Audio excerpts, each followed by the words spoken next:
Hey, I'm Jill Bond, and this is a special bonus episode of the podcast called Find Joy No Matter What.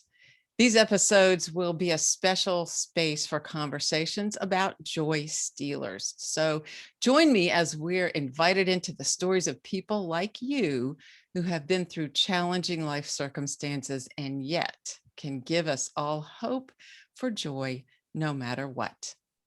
Today, I want to introduce you to Carlen Maddux. Carlen is an author, a journalist, and an editor whose wife, Martha, was diagnosed at age 50 with early onset Alzheimer's disease. They both traveled this road until her death 17 years later, and then he shared his story in the book, A Path Revealed, How Hope, Love, and Joy Found Us Deep in a Maze Called Alzheimer's. So welcome to this special bonus podcast episode, Carlen. Thank you very much, Joe. I didn't know this was a special bonus, but thank you. It's special because you're special. Yes, it is. It's so nice of you to take the time to talk with us and share about this subject because so many people are dealing with this and trying to walk through it, and it's a tough road. So Right. if you don't mind just telling us your story as we begin, starting with when your wife Martha was diagnosed. Tell us what you want us to know about that. Okay. We live in St. Petersburg, Florida. And this is where my wife grew up. And we moved here as a couple in 1975. Martha was diagnosed with Alzheimer's, as you said, at age 50 in 1997.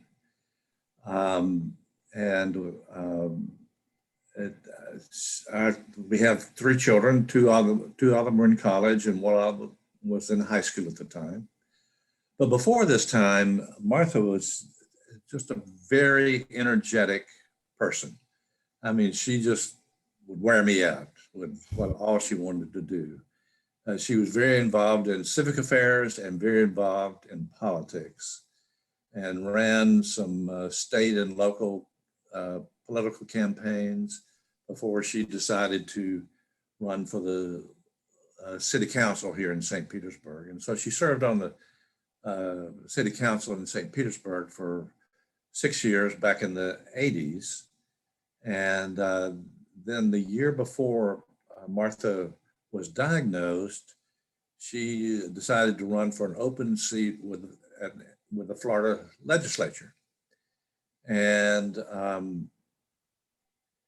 so that gives you some sense of her energy. She just was an outdoors kind of girl. She loved to talk smack with her friends. She loved to play tennis. She just did a lot of things, and I just sort of tagged along whenever I was permitted to tag along, if you will. But she was also a great mother, and just the kids it's all reflected in them now. They've all grown up. They're mature. They're all in their 40s now. Believe it or not. Good grief. But the year before, she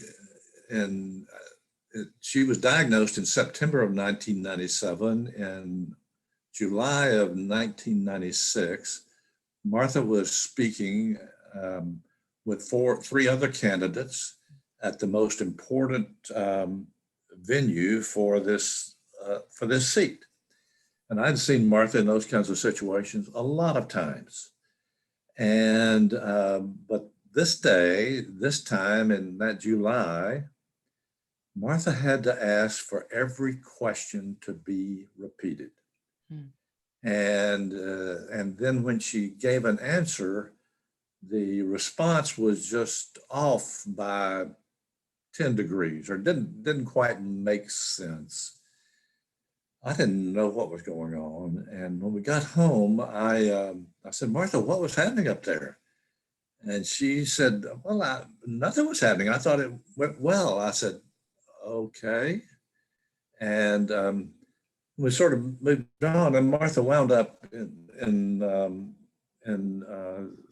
that September, then the year before, of losing the primary race by 20 votes, which disheartened her even more, but in hindsight was a blessing that she was not elected. But it took us almost a full year, Jill, with our children noticing more things, my noticing Martha missing appointments or forgetting names more frequently, to finally get Martha to go in and see a neurologist. And she went in by herself. And after work, when I got home, and I asked Martha how it went, she was going to get some tests there. And she said, well, I just walked out. He was taking too long. And I said, okay. So we rescheduled and had another appointment made in early September of that year. And I stayed there with Martha, or stayed outside the door while they were doing their testing, but made sure Martha just didn't walk away. And then it was 3 weeks after that when Martha was, we got the results. And that was just hard.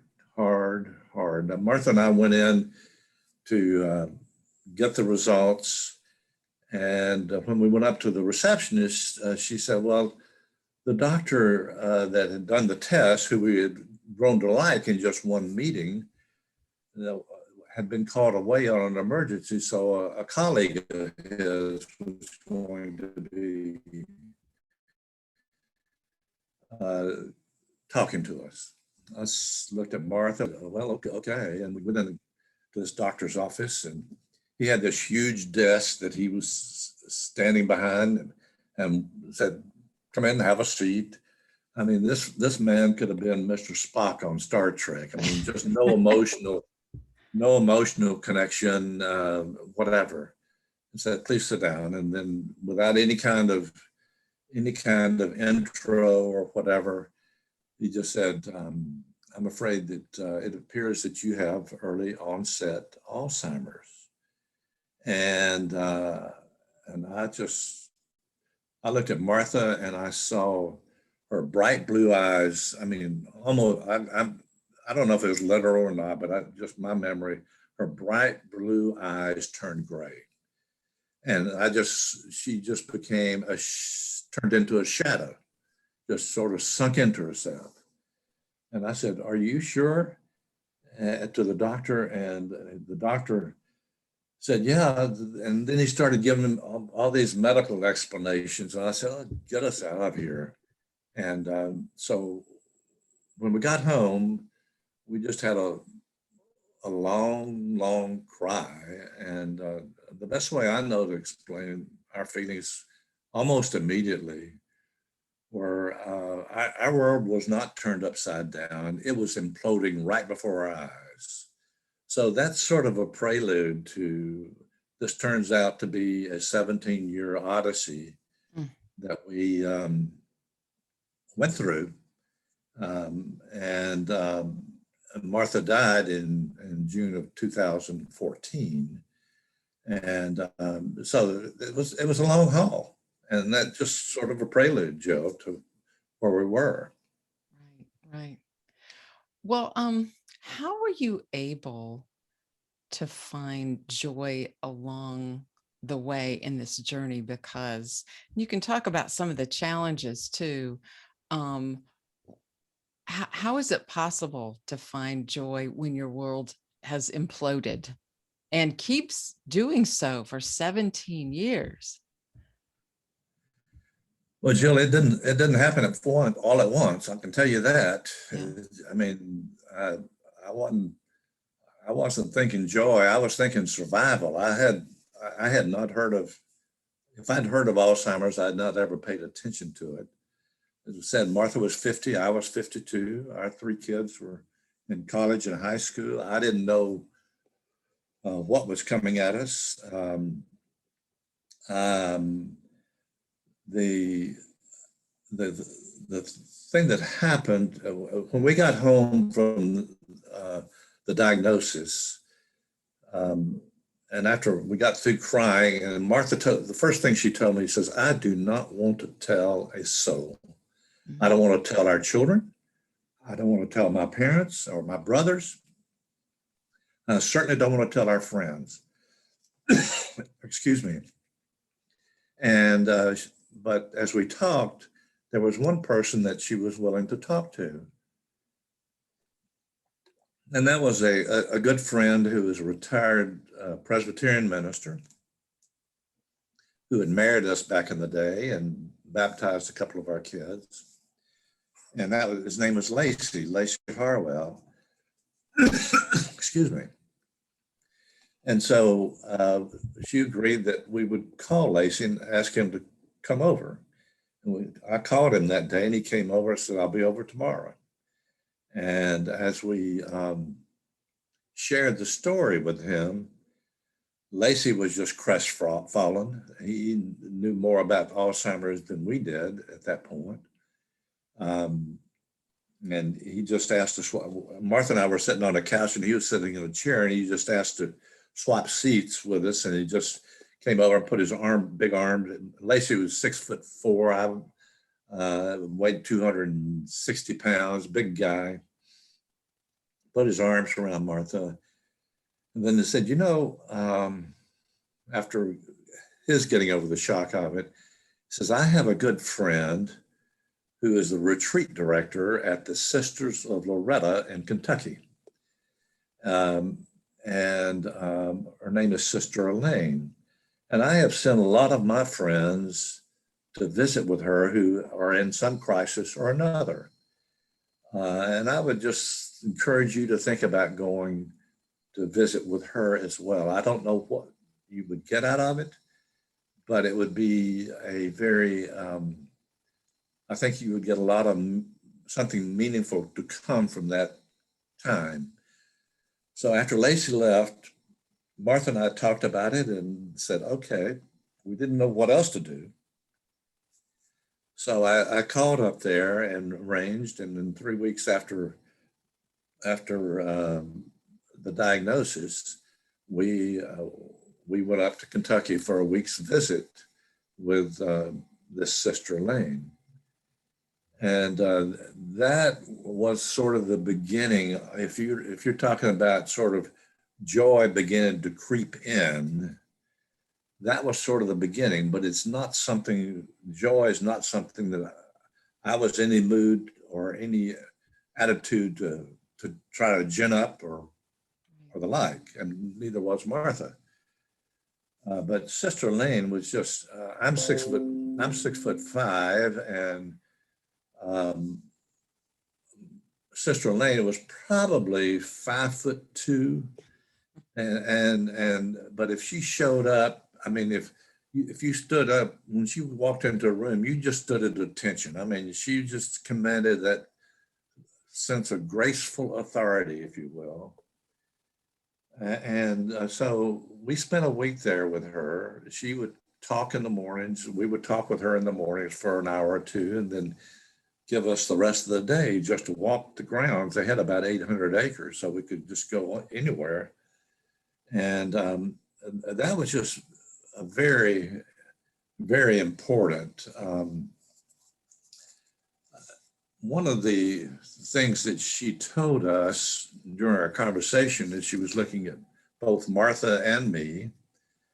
She said, you might want to look at the difference between being willful and being willing. Look at the difference between willfulness and willingness. And I didn't know what she was talking about. And she pointed us to a book by a psychiatrist that was in their library, a little book. I went and read it, and I still didn't understand what she was talking about. I mean, here I was, I owned a magazine that I started and published, and was publisher and the editor and had a staff.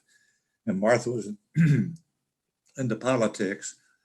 And if there are anything that are willful enterprises, being an entrepreneur and a politician are very willful enterprises. And so neither of us really knew what she was talking about. But over time, we began to understand that. Her last words to us, if I can find it here real quick, the well, let me just paraphrase. Her last words to us as we left says, you need to understand now that you no longer belong to yourselves. You belong to God. And that your task is to learn to love God more deeply, and that you are loved, and to love each other more deeply. And that has stuck with me all the way through. I mean, even until today, in terms of just, we don't belong to ourselves. And so I would say, just in the context of the question that you're putting about joy, there's a lot of things that before I could allow joy to begin to bubble up in our experience. A lot of people call something like we were on a journey.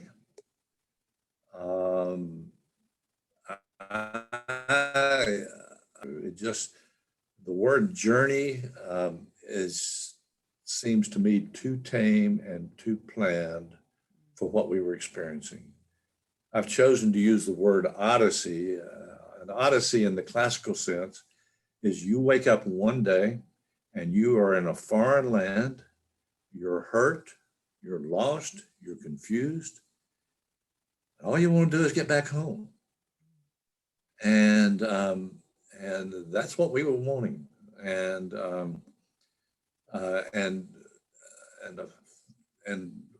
when you do get back home, that is, if you do get back home, I found out that home is not the same place as when we left. And I certainly was not the same person as before we left. And it just, these kinds of insights kept sort of building on each other as we went through this. But Sister Lane turned out to be a real mentor for us. I mean, we stayed in touch with her, not close touch, but I would call her on occasion.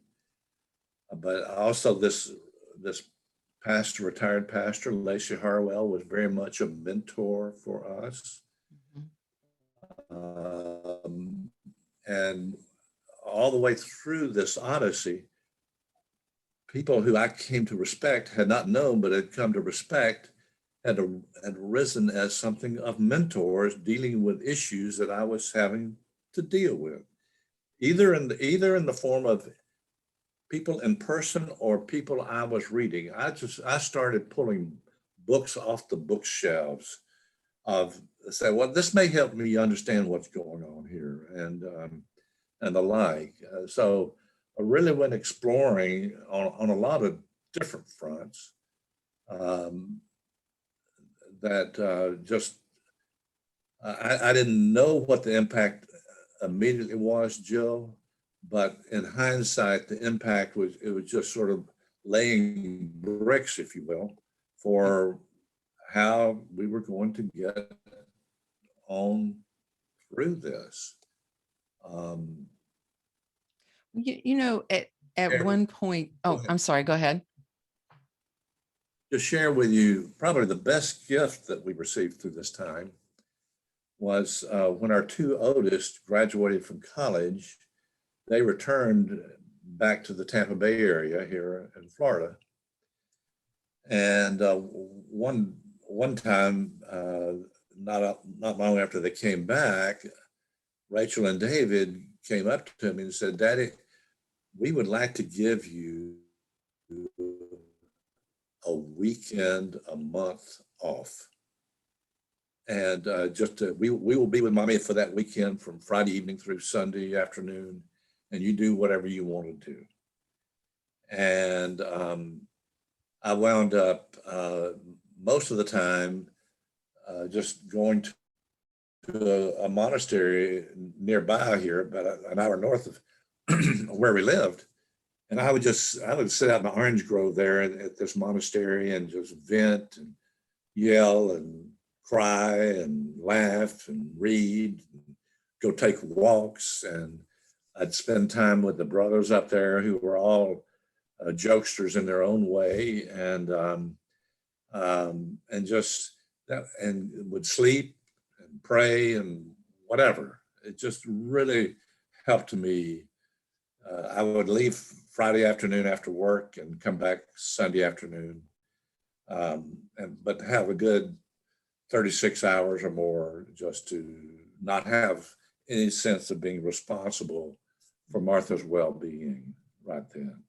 So that was just a great gift that we received. And that, again, would be, as you put it, looking through the lens of joy, is another aspect of just how this grew over time. Right. Well, and I've heard you say before too that this is an odyssey. I almost called it a journey, an odyssey You that call you it whatever shouldn't you try, want that you shouldn't try to travel alone, that you should ask, that it's imperative that you ask for help from family and from friends. Is that right? That's right, Joe. But I'm a stubborn old guy,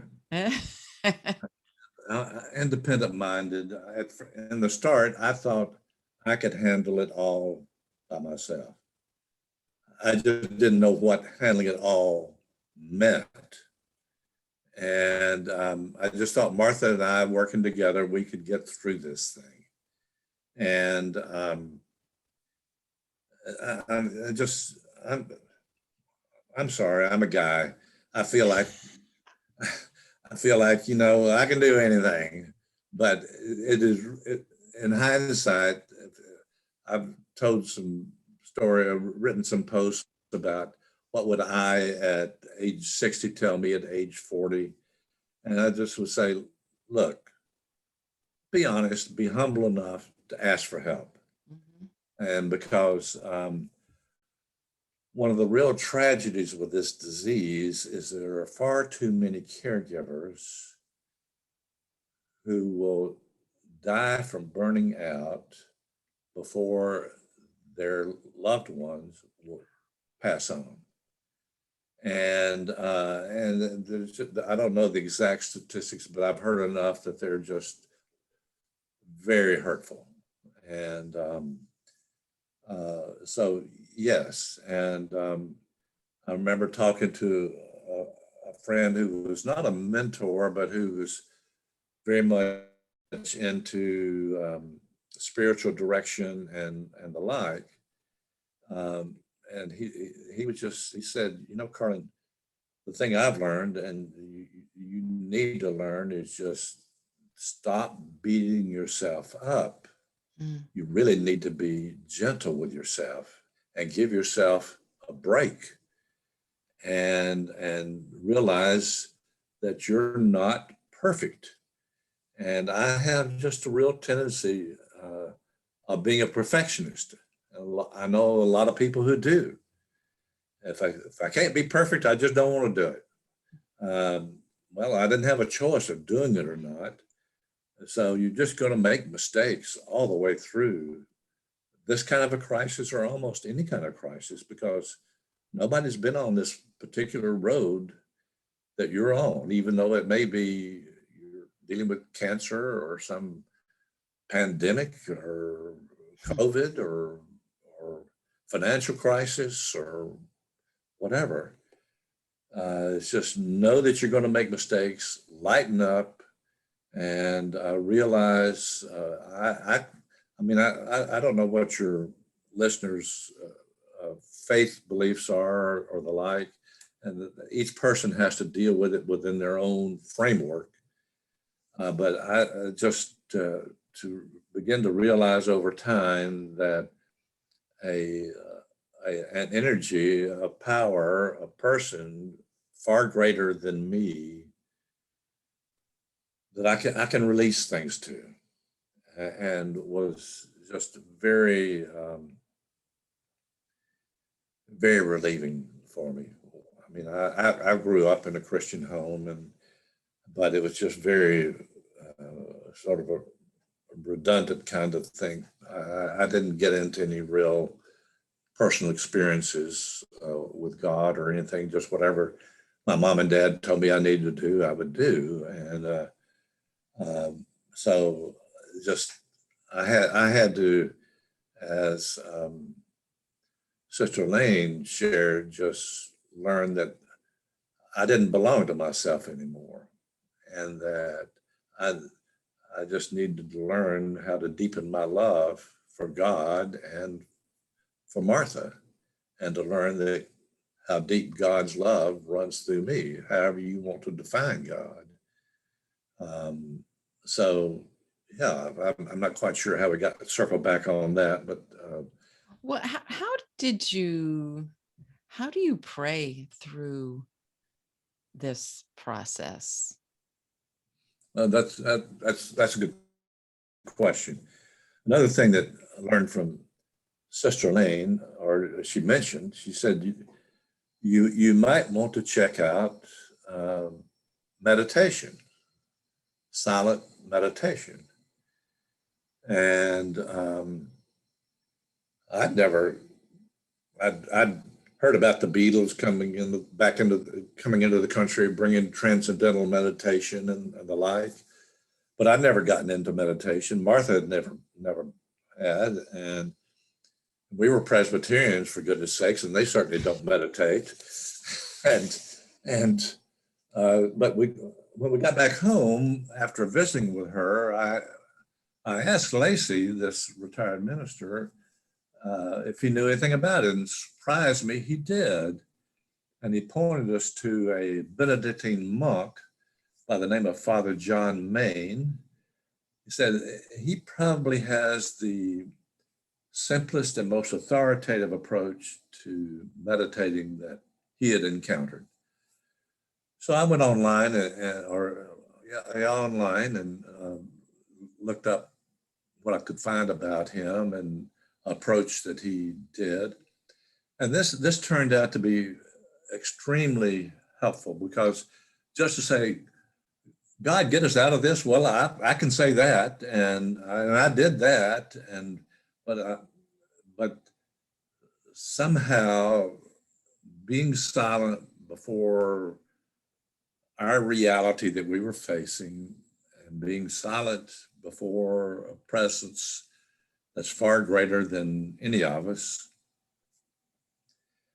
was just it was just extremely helpful. Martha and I would as best we would begin to meditate 20 minutes in the morning and 20 minutes in the evening together.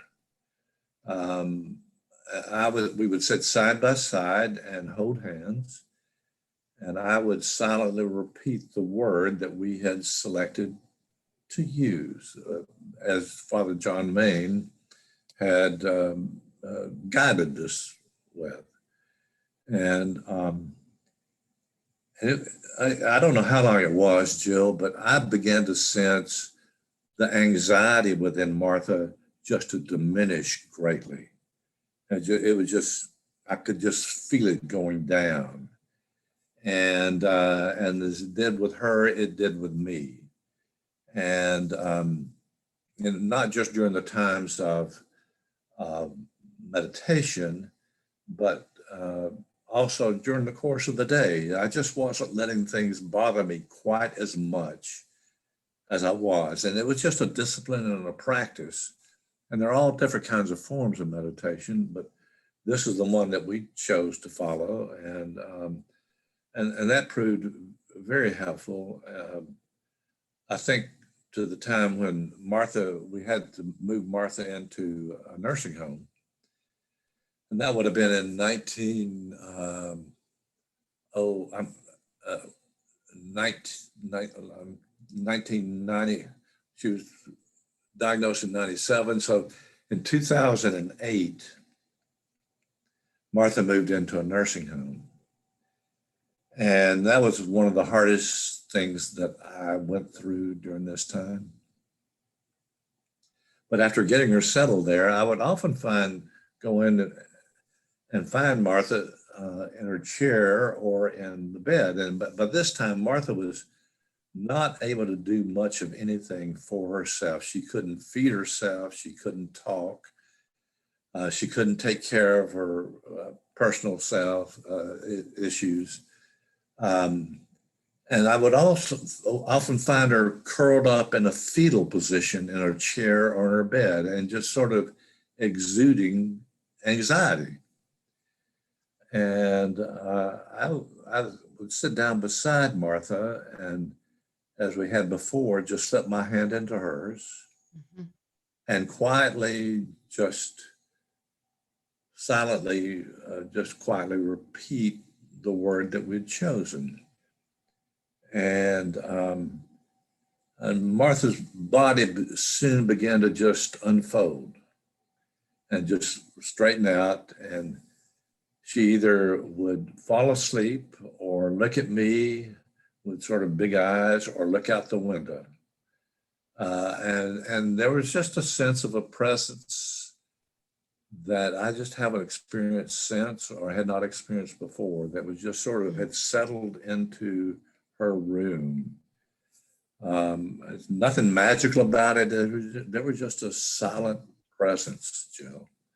So that, your question about prayer, that is the form of prayer that mm-hmm. probably helped me and I think her the most as we went through this.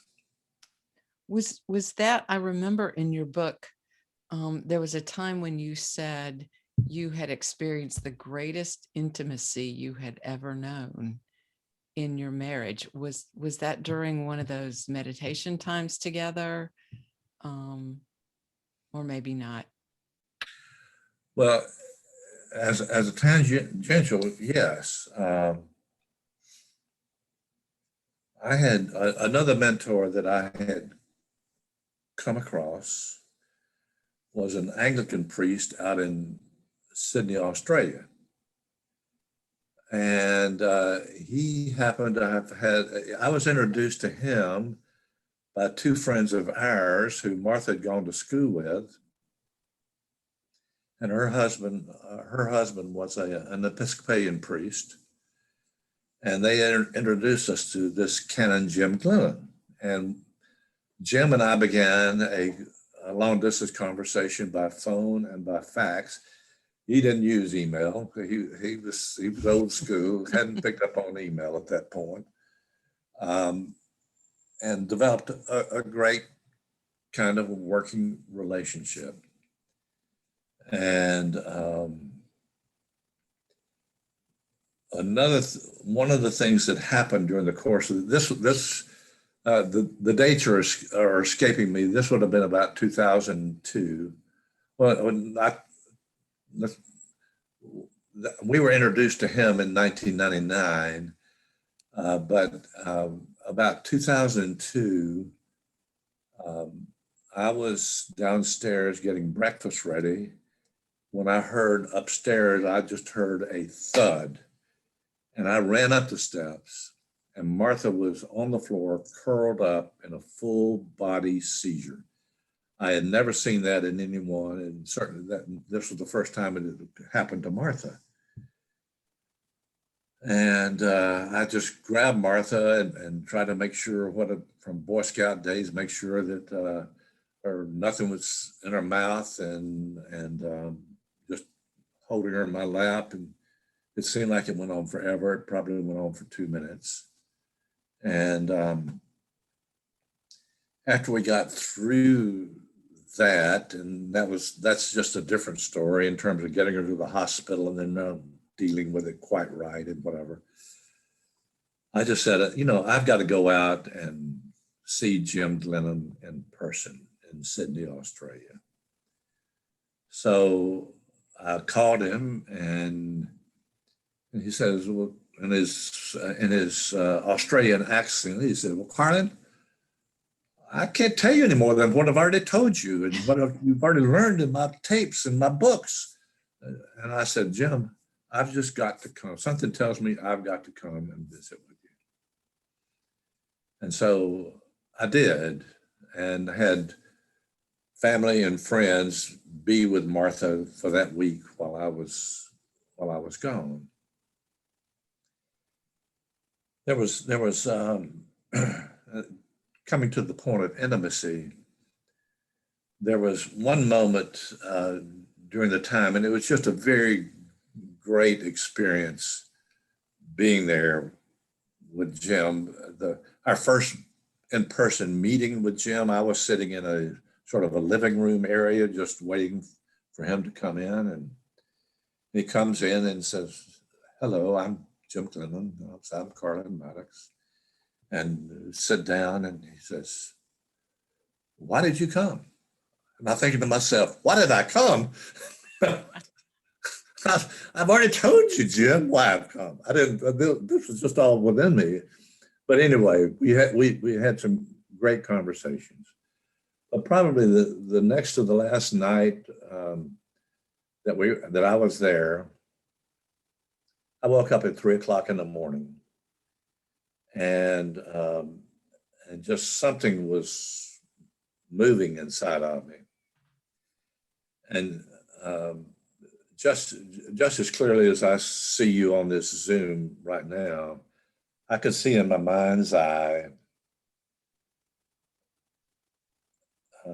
God the Father sitting on his throne and stepping down from his throne and unfurling something over us. And I didn't know what it was. Over me and over Martha and over our children. And I came to the conclusion he was just unfurling his name over us in the most intimate kind of way.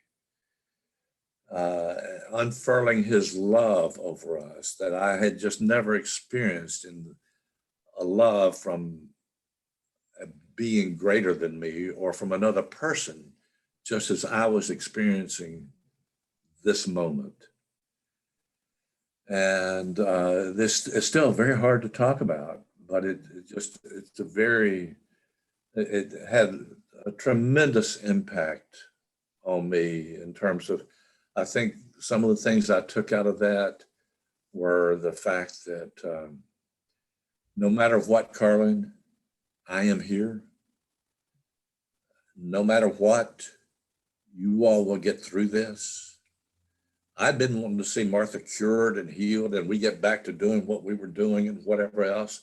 Well, that was not happening. But I just came away with a very clear message that something far greater than you, Carlen, is here and taking care of you and covering you and is within you. And so basically, relax, Carlen. And so anyway, yeah, that was one of those intimate experiences. Right. Well, I've also heard you say that it's helpful to pace yourself. You've already talked about asking for help and remembering to be gentle with yourself. And the third thing was to pace yourself. What do you mean by that in the caregiving process? To pace myself. I hadn't thought about that in a while, Jill. The only way that you can pace yourself, in hindsight, is to make sure that you've got help there that's going to give you a break. Right. I was fortunate enough to be able to afford caregivers to come in during the day while I was at work. And I understand a lot of people are not that fortunate. They are there 24/7. But some of the things that I've learned since our odyssey, talking with others who are going through something similar, for my blog post that I've done on my website, is that I know I have a friend up in Nashville, Tennessee, who's a doctor, and a good friend, and his wife died about a year ago from Alzheimer's. But early on, while she was being diagnosed with that, her good friend was helping him by getting common friends to come in sort of 2 by 2 for 2 to 3 or 4 hours to go eat together, to go out to eat, or to go take walks, or to sing, or to dance. And it was just very important to do it with 2 people coming in, because it's very hard to keep a conversation going just one-on-one. Mhm. But if your spouse or your loved one has friends who are willing to do that on a regular schedule basis, say on Fridays or whatever day, for 2 hours, um, knowing the issues that you're going to have to deal with, that is one way of helping pace yourself. I've already shared with you what our children did, giving me a weekend a month off. Right. That is another form of helping pace yourself. But there are moments, Jill, when the issues are so volatile that there's no such thing as pacing. I mean, it's you just got to respond and react, and you get angry, and the reason I dwell on the spiritual aspect of this is just not a physical disease. There are issues with your loved one as well as with yourself, such as anger and bitterness and unforgiveness and depression and whatever else that cannot just be glossed over. Right. They've got to be addressed. And so the deeper I got into trying to address those through these mentors, and also with working with counselor, that helped, I would say, emotionally, helped me pace myself emotionally, helped me distance myself to not argue with Martha. If Martha was insisting that she was right, and I knew she wasn't, I wouldn't try to insist otherwise. Just to say, okay, and in 5 minutes, Martha had already forgotten what she was insisting on. And so I guess another way to look at it is you just can't take these symptoms personally. It's just impossible. I mean, it's very possible to take them personally, but when your wife looks at you and says, well, who are you? You just can't take that personally. Right. And I know that my daughter, Rachel, our second child, came to me one time, and she was just very upset that Martha was not responding the way she wanted to. And apparently I had learned enough by that time. I said, well, Rachel, you've got to step into Martha's world now. You're not operating now in the world that you used to operating with Martha and with everybody else. There is a different world now, and you've got to step into that and sort of respond within that context. And Rachel told me sometime later that was just very helpful for her to understand that, and to just not try to argue with Martha on Right. whatever the issue was at the time. Yeah. What about now on this side of that path? I've talked about, and I told you before we started to record that I don't say how do you cope and find joy on the other side, because the other side really, it's just on whatever side you're on right now. It's not like it goes away. It's not like the hurt goes Right. away. How do you find joy in life after her death? Well, I mean, joy is not a trait all to its own. It is, I mean, it is intermingled with hope Mm-hmm. and love and a sense of well-being. I mean, I just don't have a real clear description of joy, but sort of like you know it when you see it, or you know it when you feel it, and but I'm still uh, having to deal with that. I mean, right now I'm 75 years old. Martha's been dead for 6 years. One of the things that really helped to me following her death was to write um, my book. I didn't go into writing the book with that as as uh, as a way to find joy, but I mean it helped the grieving process for me. Right. Um, um, but like right now, I'm personally dealing with some medical issues. I've just come off of hernia surgery, and I'm looking at a hip replacement in a month. Mm. And I'm having, and these things are just taking so much focus Mm-hmm. that I'm having to say, okay, Carlen, what haven't you learned anything, Carlen, at this point? I mean, this is not one-off stuff.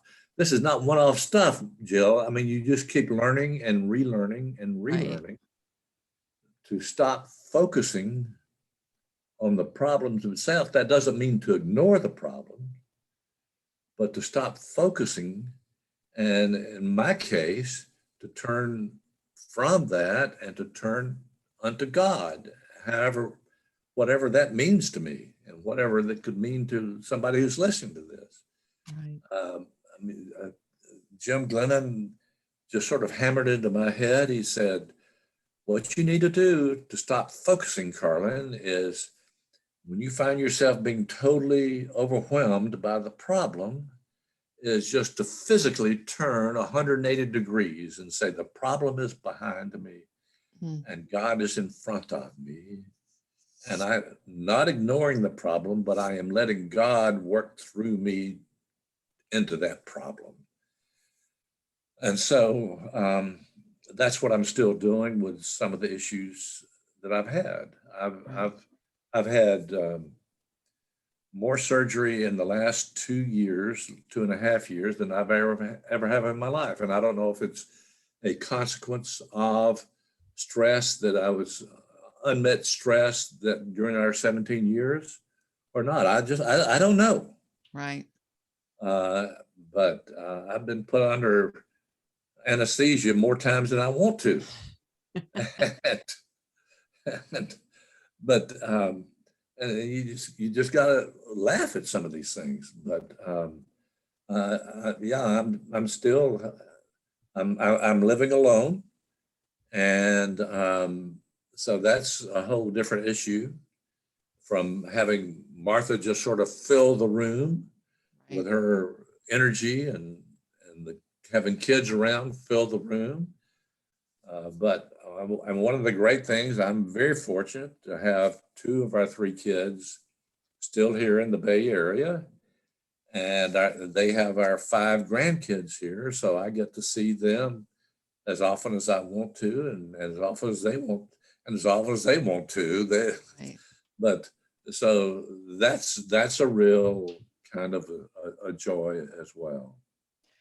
That sounds like the kind of joy that I'll talk about sometimes, that it's joy and sorrow are walking side by side, Yeah, two sides of the same coin.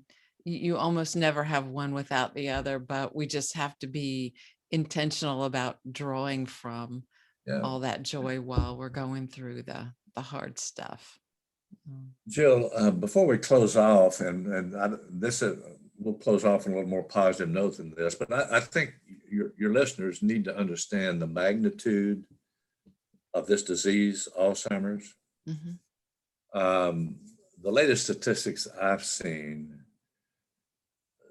show that about 5 to 6 million people in the United States have been diagnosed with Alzheimer's, and there's a lot more probably who have not been.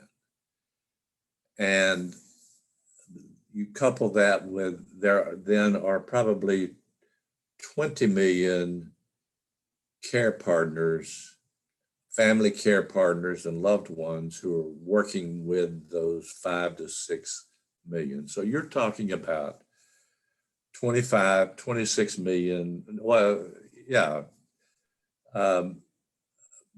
million people who, and if Alzheimer's were a state in this country, the state of Alzheimer's would be the third largest state in the United States, behind California and Texas. So we're spread out all over the country. So it's just something to become fully aware of and to address. I've become something of an advocate in terms of just really promoting. There's an Alzheimer's stamp that you can buy at the post office, and it's a bit more than the first class stamp, but the net proceeds of that go to the National Institutes of Health for Alzheimer's research.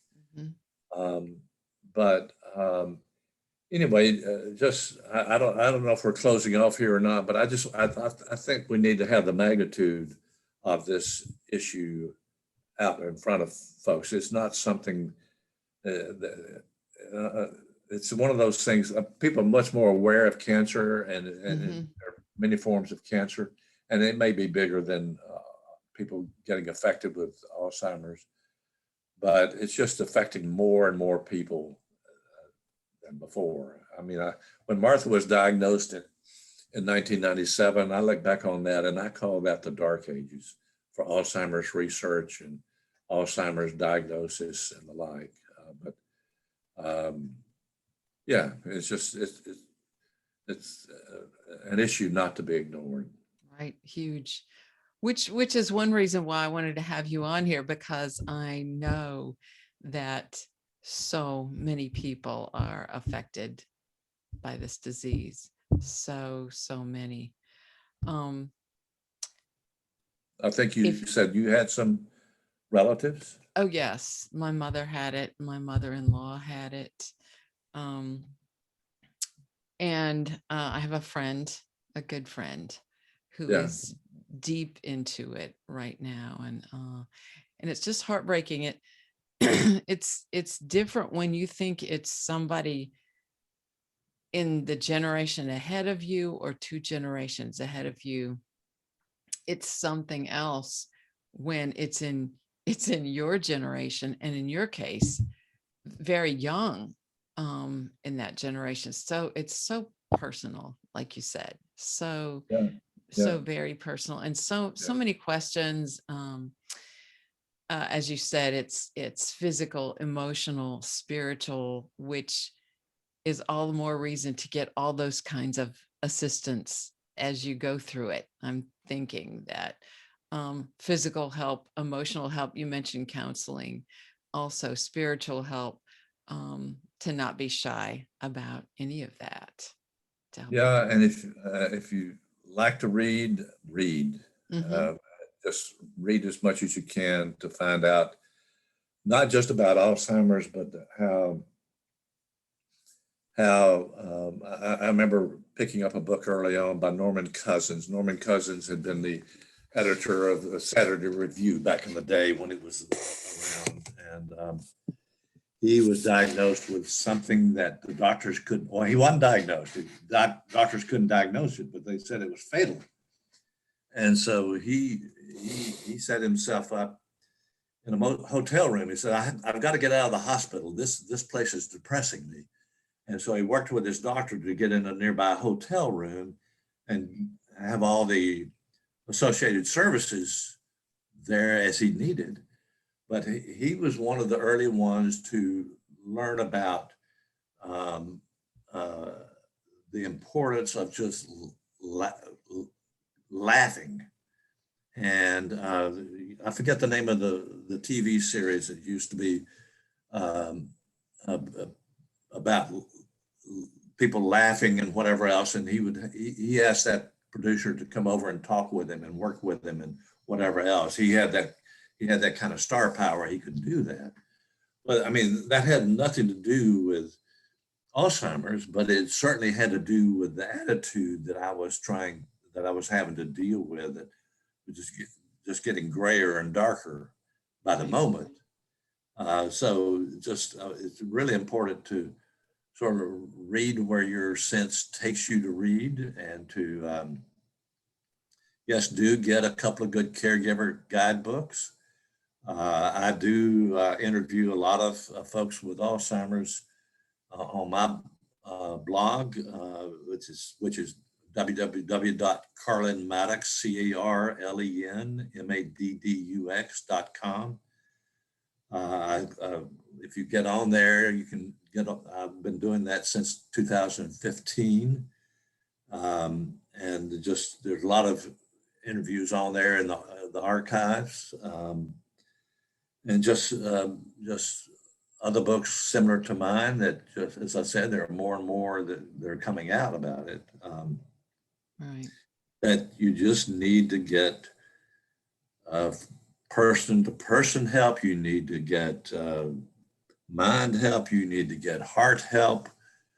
And you just need to not take yourself too seriously, and not take your spouse too seriously while you're trying to be very serious about taking care of her.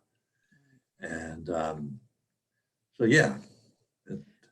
So much wisdom here. It's a lot to digest, but I'm sure it's so welcomed into the lives of people who are dealing with this. We can find you, and I'm going to say it again, at carlenmaddux.com, right? CarlenMaddux.com. And I'll put a link to that in the show notes. Okay. And also your book, A Path Revealed. And people can get that Amazon, or should they get it off your website, or where is the best? They can order it from. It's probably not in a bookstore, but you can order it through a bookstore. But Amazon, Barnes and Noble, okay, I'll have it. And all right. Well, I highly recommend it. As I told you before we started, I read every word. It's a beautiful book. So thank you so much for being so transparent and so willing, and having a heart for people who are going through this struggle. Enjoy talking with you. Jill, it's been a pleasure. I've enjoyed it. Thank you. Well, I hope you were encouraged by Carlen's story today.